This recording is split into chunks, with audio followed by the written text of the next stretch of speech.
Greetings, I am Herbert Erpaderp, and today I'm going to have a look at what's in the Flames of War Comet Armoured Squadron box. You might think, well that's obvious, it's a Flames of War Comet Armoured Squadron! And you would be right. Okay, video over, I guess. Wait, you actually want to see the content of the box? Back of the box not good enough for you, eh? Let's have a look then. There is quite a bit of plastic in this box. I'm not going to go into too much depth here, or build anything in this video, it's just going to be a quick overview. The first one is one I've already built, the Comet. You can't have a Comet Armoured Squadron without comets, can you? This is a nice looking sprue and it is a nice kit to build, and I did make a video about this kit.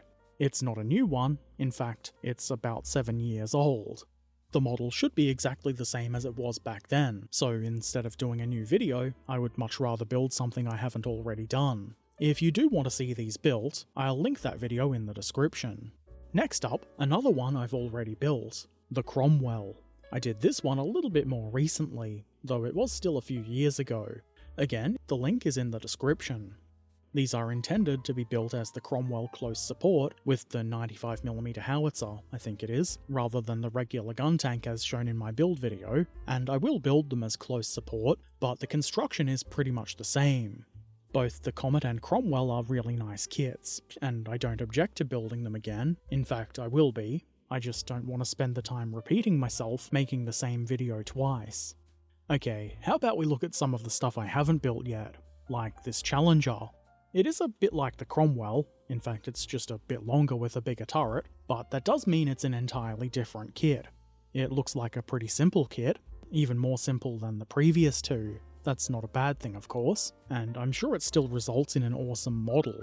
You might have perceived that I'm really not doing an in-depth look at the sprues here, just an overview, as I said. I will have a closer look though when I do the build videos, and at the moment, it's looking like this will be the first build video.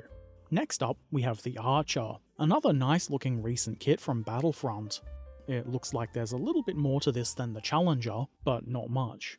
It certainly looks very nicely detailed, and as with the rest of the tank sprues in this box, it's neat and won't need too much in the way of cleanup.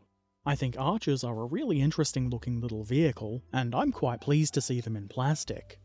Next up, we have the Chaffee. But Herbert, those are American! Very astute. It's almost as though the US and Britain were allies. Waffling aside, it's another really nice looking and well detailed kit, and I was going to say that it's a new kit, but to be honest, I don't know when the individual kits in this box were actually released. I'm pretty sure besides the Comet and Cromwell, they're pretty new. Like end of 2022 new. Did I say waffling aside? What I meant was, here's the Sexton, Ram and/or Ram Kangaroo sprue, and this is the one I'm most excited about. I do enjoy the more odd and less common tanks, and I would say the Ram certainly counts. The Sexton not quite so much, though it is still cool. This sprue lets you build either a Ram or Ram Kangaroo, or a Sexton, but sadly not both. No matter which you choose to build, you will end up with a good amount of spare parts with which you could do something fun.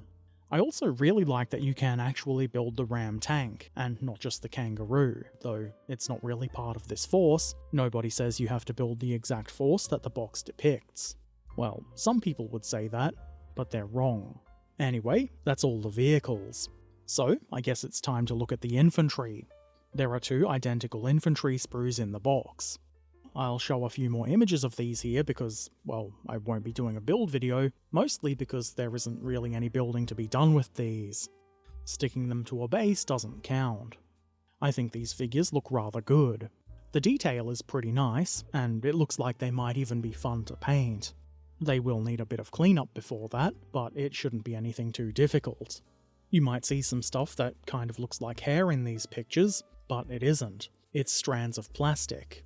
I don't think these are a problem, and they do seem to be coming from the sprue, not the figures. It's probably an artifact from them being removed from the moulding machine. I'm not quite sure how these figures will go on their bases.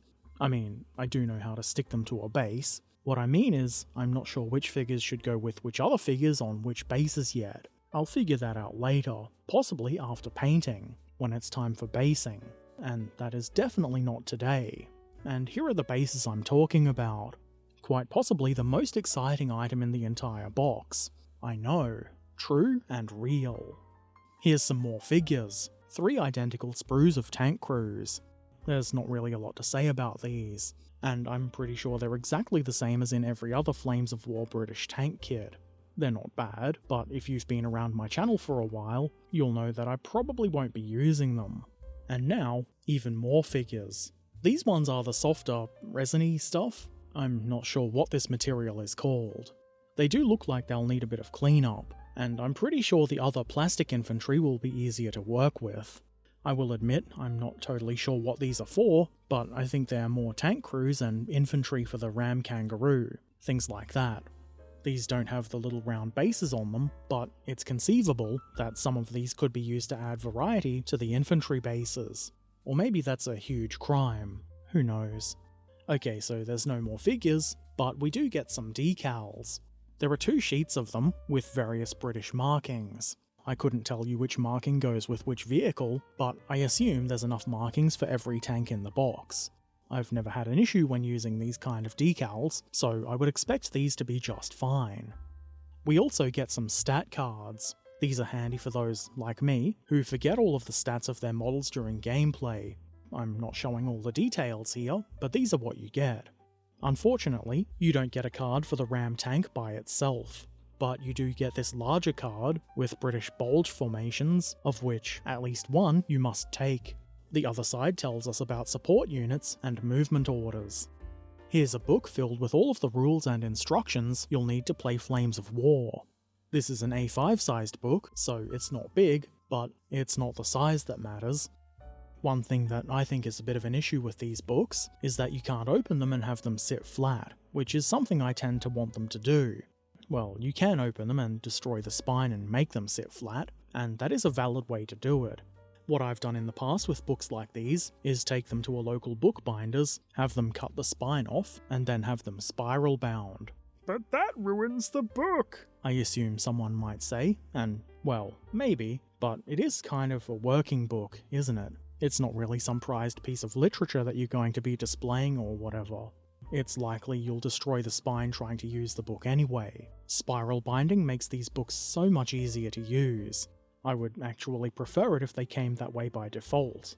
One last thing we have in the box is this Start Here booklet. Well, booklet is the wrong term. It's a fold-out, but it has instructions for the various kits and some words and things like that. Pretty helpful to show you how things go together. There should also be some form of instructions on the Flames of War website for all of these kits. When I checked, that was true for all of them except for the Ram and Kangaroo kit. Of course, I will be doing my own build videos, so stick around for those. They'll be linked in the description below, like the Comet and Cromwell build videos are. Anyway, that's what's in the box. Obviously I haven't built anything, technically, but as mentioned, I did already build the Comet and Cromwell, so I guess that means I'm ahead.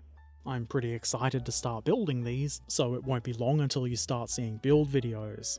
As I mentioned earlier, there's a poll over on Patreon right now to help me decide the order in which these models will be built, and then appear here on YouTube. So, if you're a patron, and you'd like to see one of these tanks built before the others, go ahead and vote. If you're not a patron, you can't vote.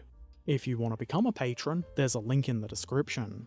Patreon stuff aside, I'll be starting on these models pretty soon on my live stream, which happens to be over on Twitch.